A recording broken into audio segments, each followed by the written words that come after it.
කියන්නේ අපි අවදි ඒ ගැන කතා කරන මට ඇහුණා. Ayan wasana kalan. Kiane may wasana kalayan. May wasana kalan. Kalda Vishuman Sela.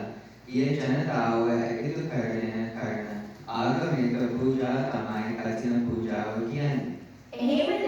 එහෙනම් කටින පූජාව බෞද්ධ අපිට බොහොම වැදගත් පූජාවක්.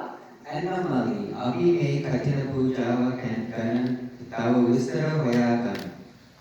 අයියා අපි කටින පූජාව ගැන විස්තර හොයලා අනිත් අයට දැනගන්න ඇක්ටම් කියලා දැනගල. Eko Handa. What is the Katina ceremony? The Katina ceremony originated 2,500 years ago, and it is the largest almsgiving ceremony of the Buddhist year. Out of the 8 great Kusala Kammas, Katina stands first. This practice was laid down by the Buddha, and details can be found in the Mahabharata, 34 chapters of the Vinaya. Katina ceremony is a monastic tradition preserved and observed by Buddhists all over the world because it is an extraordinary opportunity to acquire merit once a year. Katina means firm or solid because the offering of Katina robe helps to earn solid good karma. Our Lord Buddha spent most of his life in India, which is known for its summer monsoon season. It was very hard for the bhikkhus to travel during this heavy rainy season. The rainy retreat was instituted to prevent monks from wandering around and damaging crops of small creatures, which are out in abundance during the rainy season. The Buddha made a rule that monks and nuns would not travel during the monsoon, but would spend the rainy season together in meditation and study. So, Katina allows the community to thank the monks for the help they have given them, such as providing the community with spiritual guidance, helping the poor, and maintaining their place of worship. When is the Katina ceremony held? From the full moon day in July, which is Asapoya, to the full moon day in October, which is Wapoya, monks observe the rainy retreat or Vasana. Katina is celebrated at the end of the rainy season, known as Vasa, during October and November. How is Katina ceremony held? It is customary for prominent supporters to invite the monks formally to observe the retreat in a temple or other dwelling place. If the monks accept the invitation, the host would assume responsibility for providing all the needs of the monks during this period. During these 3 months, monks are expected to reside in one place and not venture out unnecessarily. They should also not spend the night away from the monasteries. Under special circumstances, if a monk has to be away from the monastery, he must take a vow to return within 7 days. At the end of the Vasana season, the monks perform the termination of the additional precepts observed during the retreat. By offering the Katina robe to a selected monk, the Katina ceremony will end. What are the activities Buddhists do during this Katina period?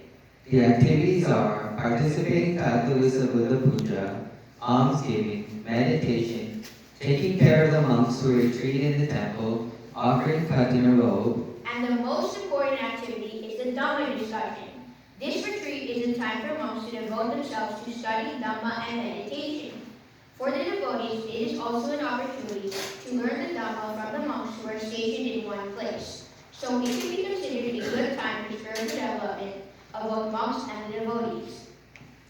Why is offering the Katina robe so special? The Katina robe is significant because during the 3-month fast period, Buddhist monks are required to remain fully dedicated to purifying themselves through the rigorous practice of meditation and moral conduct. A robe offered to such a monk, holding with spirituality and dedication to religious living at the time, helps one to earn solid good merit or karma. One of the stanzas chanted during Katina glorifies the greatness of the merit which one gets from performing Katina. Patavi sagaro meru yayam yanti yugakale kapani satta sasani sangadinam nanasati. It says that even this solid earth or a solid rock or a piece of diamond could tremble, shake, and break at all times. However, the merit obtained by offering of Katina cannot be nullified by anything until one achieves the ultimate goal of Buddhist aspiration, which is nirvana. So, this Katina ceremony brings great ease to our lives. Yes, of course. As Buddhists, this is one of the main religious activities we should all participate. As the monks have practiced Dhamma for about 3 months, offering up a Katina robe is a really powerful merit to the devotees. It is said that this merit is so powerful that one can enjoy the luxury of being born in heavenly worlds many a times, and even in human realms still get more luxurious lifestyles. So, our Lankarama Buddhist Temple in Los Angeles is also going to have a beautiful Katina ceremony this year. On behalf of the Lankarama Buddhist Temple, we are inviting you all to participate in this valuable opportunity. Bring your kids, friends, and family. We open our arms to welcome devotees of all nationalities and religions to join this very important event with us. From Lankarama Buddhist Temple, Los Angeles, California, I'm Yasiru and I'm Thejana and Abhi Eka Akaduena. Abhi Opa Beki Sitin, Piligana Balagana Inoa. Obasanda Deraman Sarana. Sadhu, sadhu, sadhu.